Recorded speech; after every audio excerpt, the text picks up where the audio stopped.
Okay, I think we might get started. I was going to say hello, welcome everyone. Thank you for joining us for this week's webinar. Just letting you know that the webinar is being recorded and it will be shared online later.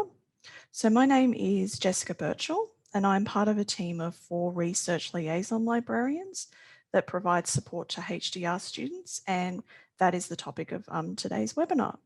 Nicole Fall-Brown, another research liaison librarian, is going to give you an introduction to the research support that is provided to HDR students at the university.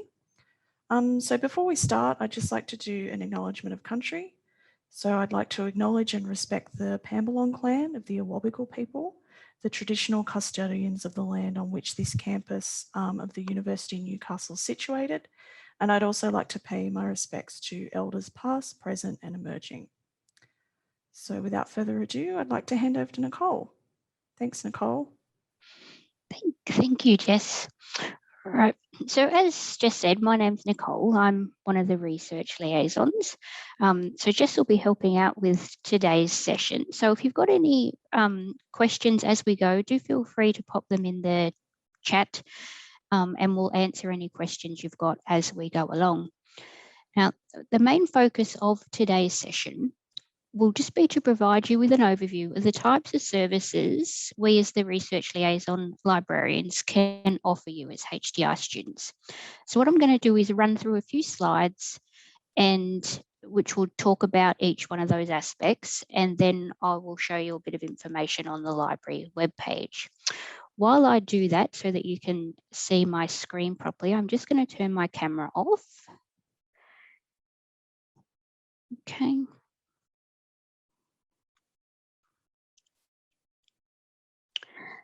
So first of all, the library itself, within the library, we have postgraduate rooms, both at Ocmudi and Ourimbah.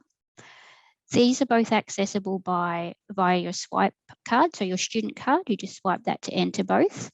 The Ocmudi Library's postgrad room is located on level 4, and it includes things like group study spaces, room for your laptops, PCs, where you can practice presentations, have a meeting. It's also got some printers and lockers in them. The Ourimbah room is located on level 2 of the library, and it also has lockers, space to use your laptop and some PCs as well.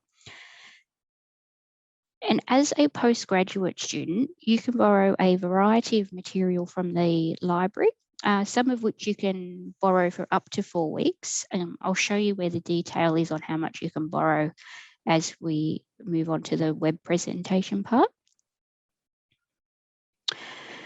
But how we can help you. So we have 4 research liaison librarians, and we're here to help you throughout your research journey, from whether that's you're just enrolled and you're starting out and need to set up some searches or not sure where to start searching, through to things like publishing and choosing where to publish your first article or submitting your thesis into Nova as well.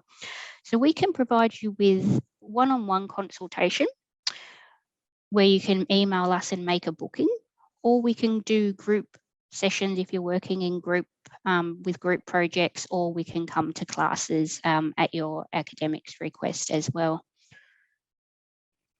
So this is us. We have, so as I said, there's 4 of us. Between us, we work across all of the campuses. So that's Callaghan, City and Ourimbah, and we do visit other sites occasionally like HMRI if anybody is based there as well. So we all support different schools. So first up, we have Jenny, and she supports the schools of nursing, midwifery, education, the business school, the law school, and enabling and pathways. You have me, Nicole. I look after environmental life sciences, maths, biomedical science, health sciences, and the Global Centre for Environmental Remediation. Sally, who is for psychology, creative industries, humanities, architecture, and Wallatuka. And Jessica, who is looking after engineering, electrical engineering and computing, medicine and public health, and the Department of Rural Health. So you can contact whichever one of us works within the school that you're studying with. I'll show you where our details are shortly, but you can email us and make an appointment to go through any of the things we talk about today.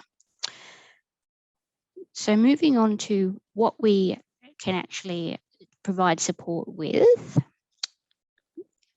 If part of your research is to conduct a systematic review, we can help you with things like identifying whether existing reviews have already been done. We can recommend databases for your subject area, help you break down that topic and identify keywords, synonyms, and look at how to bring specific subject headings into your search strategy. Similarly, if you're doing a literature review, again, we'll help you set up that search strategy, look at the keywords, the synonyms, which databases are relevant for you with your subject area. We'll also help you work through how to find full text of any articles through that process as well. When it comes to developing a search strategy, I've mentioned we'll help you with the keywords and subject headings. Other things that we'll look at within a session on setting up a search strategy for you will be about how to use things like Boolean operators and truncation. So that's about knowing when to use the and or a not and where to best place them within your search strategy to get the best results out of a database. We'll look at, again, which ones are useful for your subject area, but also some little tips and tricks on how to actually use that database effectively to get the best search result for your area. If you need to find grey literature as part of your research, so grey literature is things like looking up for thesis, conferences, government reports, and quite a few other things that are listed on the screen here, but we'll help you and point you in the right direction on where those are located. So I have included some web links as part of these presentations, which just relate to each one of these topics, but this is the type of stuff I'll show you when I do the online part of this as well. So once you've found all of your material and you want to look at where to store that, so you've done your searches, you've found some stuff, what should you do with it next? Endnote is a very useful tool for managing large amounts of references. So Endnote is a piece of software which you can download from the university's website. You can store and manage your references here. You can add full text. You can import records. If you've done some searching in some databases, you can import those records directly into Endnote. If you're working in groups, it has functions such as sharing a library. It's also very useful to use for creating reference lists and in-text citations. But as you progress through your research journey, it's also got some extra little things that you might find useful, such as if you're importing records from multiple databases, it has a feature called Find Duplicates, where it will remove a second duplicate record of other items. And it also has a Find Full Text feature. But this is the type of thing we can show you if you would like to have a session with any of us. But Endnote, as part of this library webinar series, we are offering an introduction to Endnote session, which will run on the 20th of April, and an advanced Endnote session, which will run on the 18th of May. So if you're new to Endnote, it might be worthwhile coming along to the introductory session, or if you'd like to learn if you've used it before and want a refresher or want to do some extra things, there's also the advanced session as well. If you're doing a systematic or scoping review as part of your research, we can talk to you about using Covidence for your screening process. So Covidence is there to assist you in that screening process. It is a web-based tool where you can upload your records, and it'll help you do the process of conducting a title and abstract screening as well as the full text screening. I'll show you where the links are to access Covidence. But the university has a site license to Covidence as well, which you just sign up with your university account or email address, and it actually gives you an unlimited number of reviews, because there is a free version of Covidence as well, but it will only allow you to do one. So if you make sure you set it up to join through the university, you'll get unlimited reviews. Okay, so the next part is about, if we move into the bit of publishing aspect that we could assist you with, we can help you and look at setting up ORCID IDs. So an ORCID stands for the Open Research and Contributor ID.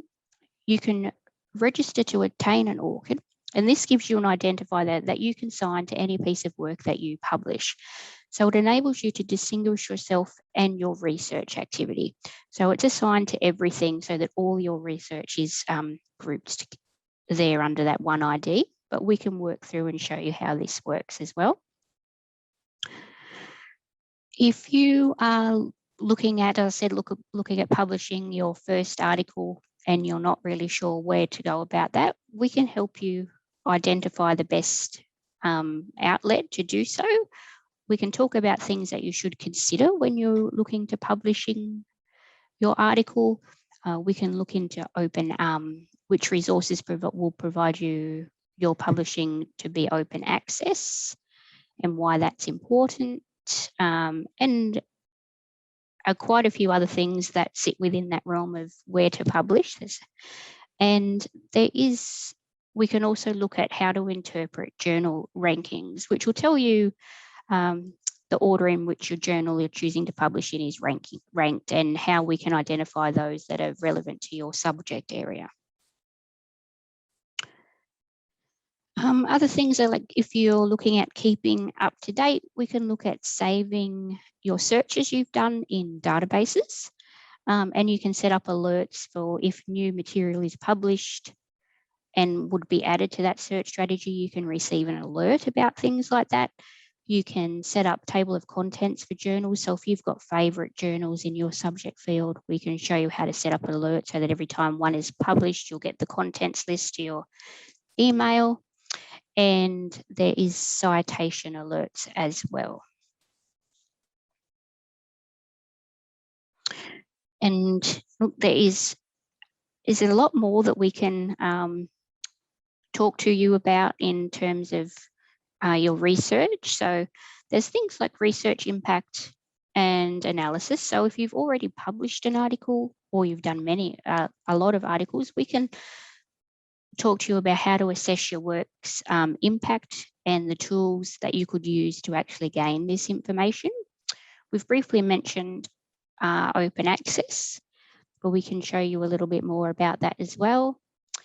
If you're looking into research data, we have a research data or data management toolkit, which can assist with planning, managing, storing, and publishing your research data. And if you're looking at doing a thesis, we can guide you in the basics of understanding copyright and how it relates to that as well. But is there any questions before I move on? And I'll just show you a bit about the library website and where to find all this information. No questions so far, Nicole. Cool, thank you.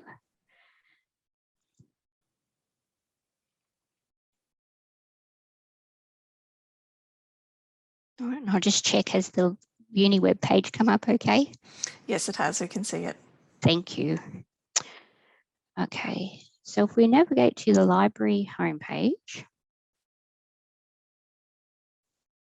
I just scroll down. Most of the information we've talked about today, you will find under this box here, researcher support. So first up, where to find our contact details is Liaison Librarians.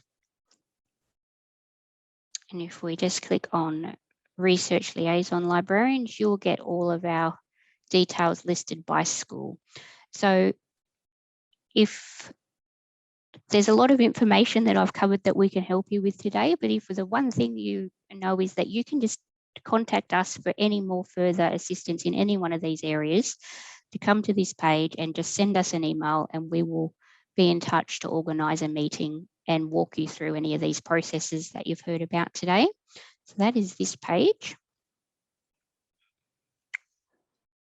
Scroll back up and go back to the library homepage. So I did mention borrowing. Now, if you're a postgraduate student, if you click on student borrowing, and there is a link here for postgraduate students. So whether you're postgraduate by research or postgraduate by coursework, there are the details on this page about the amount of material you can borrow from the libraries. So there's a little bit of variation between both, but look, it's a fair bit of stuff that you can borrow. So that just know that that information is there as well. All of the services that we provide that I mentioned, you will find under research guides, which is just this link just here. So these were all of the links that were in the presentation, but you'll find the majority of them here on this screen. So we talked about if you were doing a systematic review, there's a guide here that goes through all those things I talked about on what is a review, if you need to locate already existing systematic reviews, how to set up search strategies, some recommended databases, including the grey literature, and your links to learning about covenants are at the end here. And this is how I said you want to connect to the university's license for covenants. That is this link just here.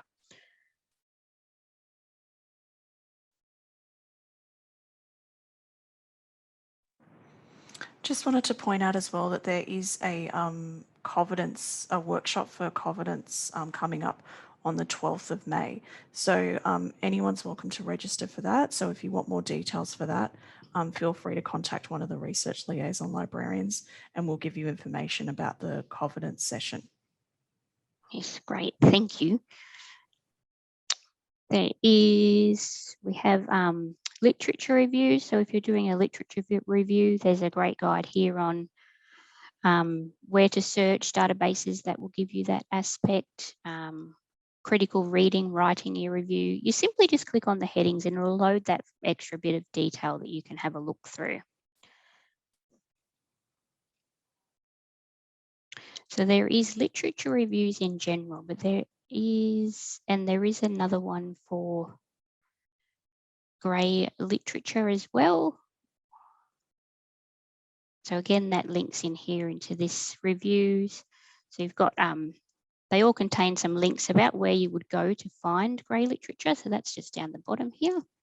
That is more health related, this guide. There is another one that has, so if you're doing social sciences, there is a separate guide for grey literature for social sciences. And it will talk to you about getting policy documents, repositories, and theses is on here as well. Okay, we talked about Endnote. So the Endnote guide is here on this page as well. If you don't already have Endnote, you can download it from here. But we'll go through all these steps in the later webinars that I mentioned on the Endnote sessions as well.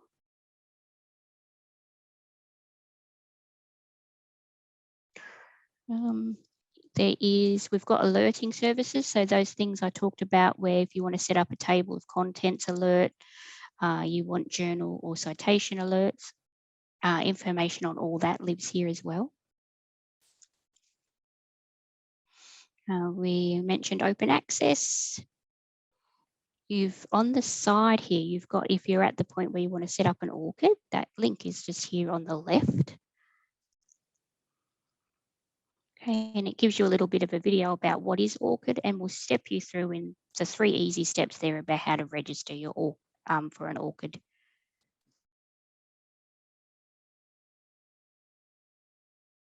And the last one we had was, we had publishing. So that's called here strategic publishing. And how I said we'd walk through the steps of where, and if you're wanting to look at publishing an article and where to do that.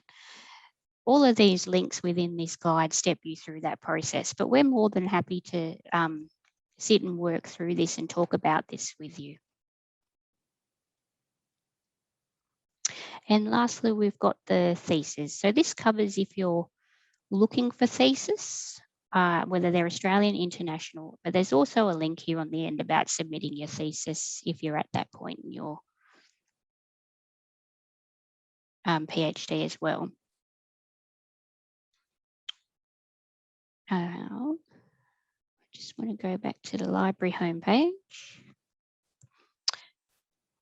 So yeah, all of that information under researcher support, where to contact us is here in Liaison Librarians, and all of the information we've talked about is here in research guides. But just to finish off, you've all known because you've registered for today, but the library classes, and if we click register for a library class, there's a few more we have coming up. And so you'll see here the introduction to Endnote that I mentioned earlier is the 20th of April. But if you're doing database searching as well, we're also doing advanced database searching, and some of you as part of a PhD might get a bit out of that as well. So it'll be a few tips on using the advanced features of databases. So keep an eye on this list, because some will be relevant there as well. And look, and finally, there's always as well, there's the general Ask the Library. If you've got anything general that you'd like to know, we have multiple ways you can contact the library. So you can email us, text us. We have the chat function here as well, which runs 9 till 7 and 9 till 5 on Friday and 11 till 3 on the weekends. So that's a service there that's available. But from that page as well, you will also see a link to us. So I'll open that one. If I just finish there and just remind you that, yeah, please do email any of us at any point in time if you do need any assistance at all throughout your research. But thank you for attending today. And that's kind of a very brief overview of all the things we can offer you through the library support here. And is there any questions at all? That's great, Nicole. Thank you. We just had the one question about how to book for the Endnote webinar, which you've shown us. And excellent. I've also included a link to the calendar for the upcoming webinar, so you can have a look through and register through there. But yeah, as Nicole has just mentioned several times, feel free to contact us about anything really, and we can provide you with assistance. Yeah. Yep. And as Nicole mentioned as well, individual or groups, if you're in a research group, we're also happy to conduct sessions with your supervisor as well, if that works better for you. Yeah, just feel free to contact us and ask us any questions. Yep.